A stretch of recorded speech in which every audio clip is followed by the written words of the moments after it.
दोस्तों, कैसे हैं आप सभी लोग। आई होप आप सभी लोग अच्छे होंगे। तो आज का वीडियो हमारा बहुत स्पेशल होने वाला है, क्योंकि आज हम संपूर्ण महाभारत को सिर्फ 10 मिनट में ख़त्म करेंगे। बिल्कुल दोस्तों, आपने सही सुना, सिर्फ 10 मिनट में। तो अंत तक वीडियो ज़रूर देखिएगा। वीडियो शुरू होने से पहले एक रिक्वेस्ट है कि subscribe the channel and like the video. चलिए अब हम वीडियो शुरू करते हैं।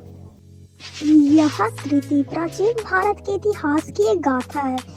पूरे महाभारत में लगभग 1,10,000 श्लोक हैं। इसमें कृष्ण जी ने अर्जुन से श्रीमद् भागवत गीता भी कहा है, जो कि हमें अमूल्य ज्ञान भी मिला है। महाभारत का युद्ध कौरवों और पांडवों के बीच हुआ था, जो कि 18 दिन तक चला था। जिस जगह पर यह युद्ध हुआ तो उसे कुरुक्षेत्र कहते हैं, जो कि अब हरियाणा में है। ऐसा भी कहते हैं कि यहाँ की जमीन अभी भी लाल है। जब पांडव की माता कुंती जो महल में थी, और फिर इनके महल में दुर्वासा ऋषि आए और फिर इनको सेवा से प्रसन्न होकर उन्हें वरदान दिया कि आपको सारे पुत्र देव पुत्र होंगे। फिर वह वहाँ से चले गए।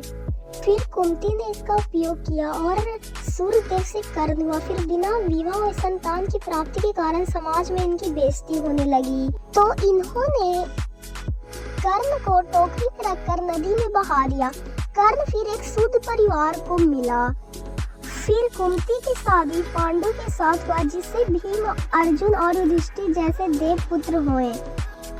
और पांडु की दूसरी पत्नी से नकुल और सहदेव जैसे देवपुत्र हुए। और इनके भाई धृतराष्ट्र की शादी गांधारी से हुई, जिससे व्यास के वरदान के कारण इन्हें 100 पुत्र की प्राप्ति हुई, जिसमें बड़े भाई दुर्योधन थे और हस्तिनापुर के सबसे महान योद्धा थे भीष्म पितामह। पांडु की मृत्यु के बाद धृतराष्ट्र हस्तिनापुर के राजा बने। कौरव और पांडु की शिक्षा द्रोणाचार्य ने दी थी। द्रोण के सबसे प्रिय योद्धा थे अर्जुन। दोनों चाहते थे कि अर्जुन दुनिया का सबसे शक्तिशाली योद्धा बने।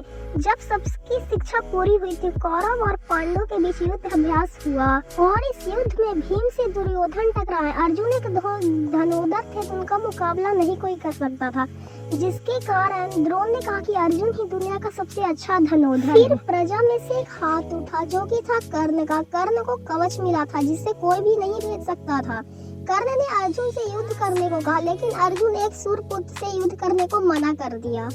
तभी दुर्योधन कर्ण की शक्ति से वाकिफ थे और उन्होंने चाल चली और राजा उसे बना दिया।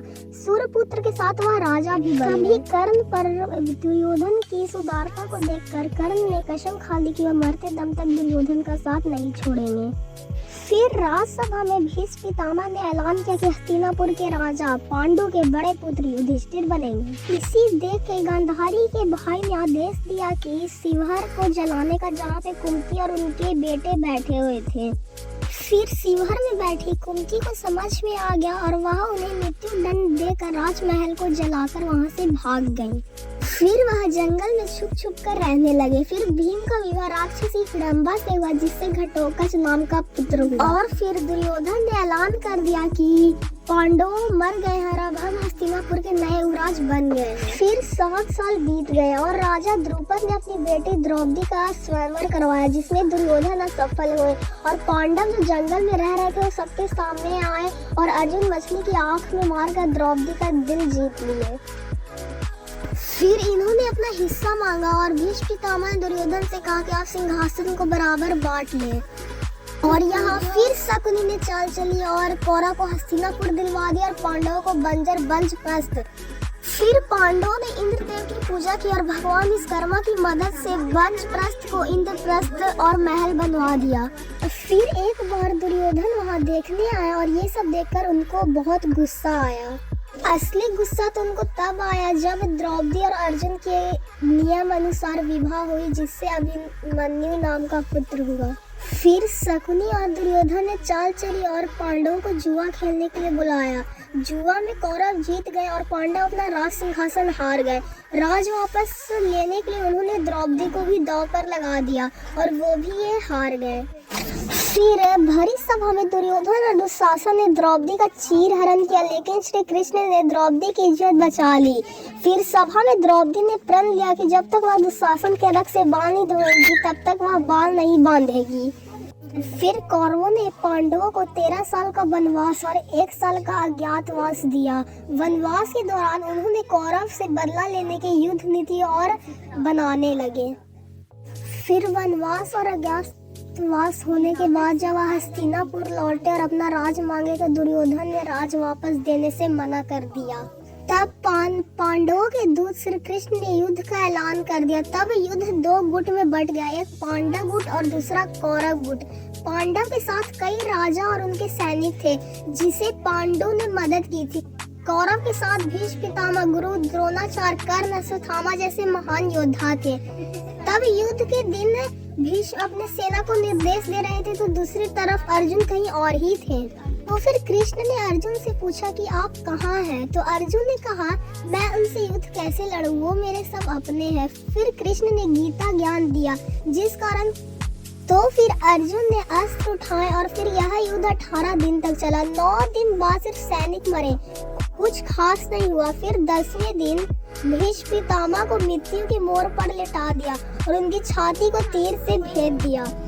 फिर अगले दिन कौरवों ने घटोत्कच को मारकर बदला लिया। फिर अभिमन्यु और द्रौपदी के पुत्र को मार दिया। फिर युद्ध के 15वें दिन अर्जुन ने द्रोणाचार्य को मार दिया। भीम ने बदला लेते हुए दुशासन को मारा और इसके रक्त से द्रौपदी का बाल स्नान कराया। फिर 17वें दिन सहदेव ने शकुनी मामा को मृत्यु दी। इस 17वें दिन तक भीम ने धृतराष्ट्र के सारे 99 पुत्रों को मार दिया था। आखिरी में 18वें दिन भीम ने दुर्योधन को मार दिया। इसके साथ हस्तिनापुर में धर्म राज्य स्थापित हो गया। Thanks for watching our video and give your very expensive time. Subscribe the channel and like the video. Thank you.